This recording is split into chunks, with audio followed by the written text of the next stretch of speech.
For problem number 4, we're asked to graph each inequality. So let's do it. Part A, they want us to graph what x is less than or equal to 4 would look like. Here's how I do it. First thing I do is I find the number 4, and I put a circle there. If it's or equal to, so if it has one of these lines underneath, I fill the circle in. If it doesn't have the line, I don't fill it in. Next, whichever way the thing is pointing, that's the way I shade. So less than is kind of pointing that way, so I shade that way. So here's what I would do. I would darken a line like this, and then I would put an arrow like that to show that less than or equal to means we're going this way. All right, that's it for part A. Let's go to part B. X is greater than -8. So the first thing I do is I find -8, which is right here, and I put a circle there.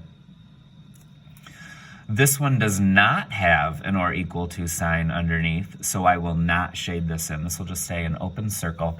All right, which way do I draw my dark line? The symbol's going that way, so I'm gonna shade it that way. So I'm gonna go like this.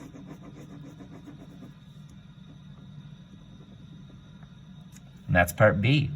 For part C, it's written as 2 separate things, so I'm gonna solve it as 2 separate problems. So I'll ignore this one right now, and we will just look at this part. So x is less than or equal to -5. So I'll go to the -5, make my circle.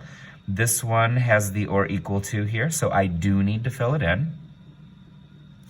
And this arrow is pointing that way, so I'm going to make my darkened part go that way. Make my arrow. I have taken care of this part. Okay, now over here, so 1 is the number where we'll get our circle. This one does not have the or equal to underneath, so I will not fill that one in. And in this one, it's pointing that way. So I'll shade this way.